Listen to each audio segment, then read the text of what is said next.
Nas próximas semanas você vai se dedicar ao estudo das funções. Por isso nós escolhemos essa semana para começar a te ensinar conceitos básicos, porém importantes, para que você possa se sair bem na continuidade do seu estudo. Antes de mais nada, eu quero que você entenda o que é uma função. Uma função funciona como uma máquina transformadora com entrada e saída. Você vai colocar alguma coisa dentro dessa máquina transformadora, como o nome já diz. Isso que você botou dentro da máquina vai ser transformado e a máquina joga para fora, devolve uma outra coisa. E na verdade aqui, o nosso interesse é colocar dentro dessa máquina números. Nós queremos máquinas que transformem números. Então nós vamos dar valores para a entrada, esses valores serão transformados e essa máquina vai nos devolver algum outro valor. Vamos imaginar uma máquina que recebe números e após receber esses números, ela multiplica por 2 e em seguida soma 3. Vamos imaginar que o valor de entrada seja 4. A primeira coisa que a máquina vai fazer é multiplicar 4 por 2. Nesse caso, isso vai virar 8. Mas depois, a esse 8 serão adicionadas 3 unidades. E aí, o resultado expelido pela máquina, o resultado de saída, será 11. A gente vai representar os valores que são colocados lá na entrada da máquina pela letra X. E os valores que saem dessa máquina serão representados pela letra Y. Portanto, o que essa máquina transformadora faz corresponde a esta função. Ela recebe os valores, que são atribuídos a x, multiplica por 2 e depois soma 3. E ao fim, joga esse número para fora, que é o valor do y. Vamos agora mudar a nossa máquina transformadora para uma máquina que, ao receber números, soma 3 e depois multiplica por 2. Eu, de propósito, escolhi as mesmas operações que estavam na primeira máquina transformadora. Só que aqui, nós estamos fazendo essas operações numa ordem trocada. Aquela primeira máquina recebia números e primeiro multiplicava por 2 para depois somar 3. Essa máquina não. Ela, ao receber números, ela primeiro vai somar 3 e depois ela vai multiplicar por 2. E eu quero descobrir junto com você se a troca na ordem das operações vai fazer diferença lá no resultado na hora da saída. Por isso eu vou jogar dentro dessa máquina o mesmo valor que a gente jogou dentro da primeira máquina, que foi o 4. Bom, a primeira coisa que vai acontecer com esse 4, ele vai ser somado a 3 unidades. Com isso ele vai virar 7. E depois ele vai ser multiplicado por 2. 7 multiplicado por 2 dá 14.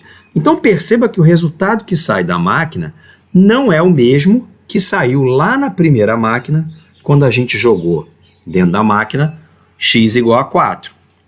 Portanto, ainda que sejam as mesmas operações dentro das duas máquinas transformadoras, a ordem em que elas são executadas vai fazer toda a diferença. A gente vai então representar os valores que entram nessa máquina por x, os que saem por y, e dentro dela eu escrevi as operações que são feitas exatamente na ordem em que são feitas. Perceba que eu escrevi que y vai ser o x mais 3 vezes 2. Acontece que há um erro aí, há um equívoco aí. Por quê?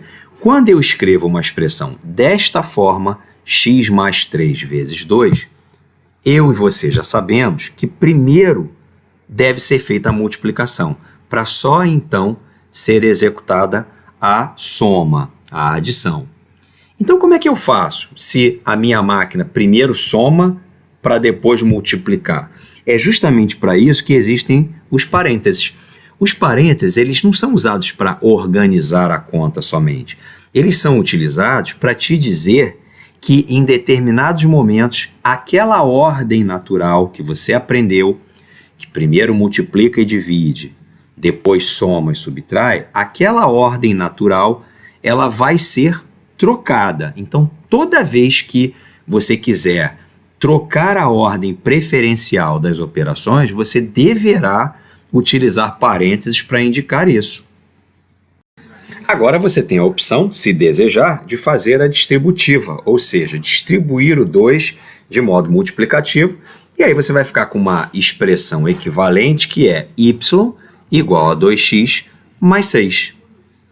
Vamos agora imaginar uma terceira máquina transformadora que faz as seguintes operações nessa ordem. Ela recebe um número, primeiro ela subtrai 1, depois ela eleva esse resultado ao quadrado, depois ela pega esse resultado e divide por 3, e o que der, ela joga para fora, vai ser a saída da máquina. Vamos experimentar jogar 7 dentro dessa máquina. Primeiro, a máquina vai tirar 1 de 7 e vai obter 6. Depois o 6 será elevado ao quadrado, dando 36. O 36 vai ser dividido por 3 e, finalmente, o resultado obtido vai ser 12. Portanto, se a entrada nesta máquina for 7, a saída será 12. Mais uma vez, a gente vai representar os valores de entrada pela letra X, os de saída pela letra Y, e a expressão que representa o que esta máquina transformadora faz é essa daqui. Ela recebe valores, ou seja, o x, subtrai 1, em seguida eleva ao quadrado e finalmente divide por 3. E aí você viu que quando a entrada é 7, a saída é 12. Esse par de informações é representado por um par ordenado, assim, dessa forma.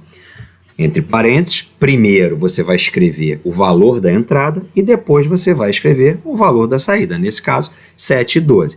Vamos experimentar outro valor de entrada. Vamos imaginar o 4. 4 menos 1, 3. 3 ao quadrado, 9. 9 dividido por 3, você vê que a saída é o número 3. E a gente representa esse par de informações, entrada e saída, também da mesma forma. Entre parênteses, o primeiro valor que aparece aí é o valor de entrada e depois o valor de saída. O conjunto de todos os valores que você vai jogar dentro dessa máquina transformadora é chamado de domínio. E o conjunto de todos os valores que saem de dentro dessa máquina é chamado de imagem. Portanto, dois conceitos importantes, o domínio e o conjunto imagem. O domínio é o conjunto de todos os valores que você vai jogar dentro dessa máquina, e a imagem é o conjunto de todos os valores que vão sair dessa máquina. De modo que a gente associa dessa forma. A gente diz que o 12 é a imagem do 7, através dessa máquina transformadora, através dessa função. E também, por esta função, a imagem do 4 é 3. Então, nós dizemos que o 3 é a imagem do 4 através dessa função.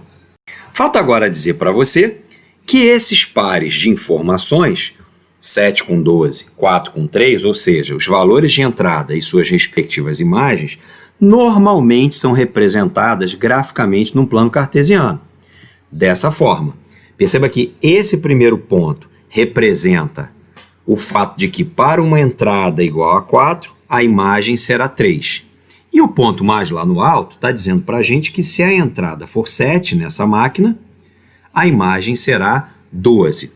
Como no nosso exemplo nós só jogamos dois valores dentro dessa máquina, o nosso domínio era formado por apenas dois elementos. Por isso você só vê 2 pontos. Mas, em geral, o que acontece é que o nosso domínio é o conjunto dos reais, ou seja, todos os números que você conhece. Mas e aí? Se o domínio for o conjunto dos reais, como será que fica a representação gráfica disso? A resposta está aqui, mas como se chega nisso é assunto para uma próxima aula.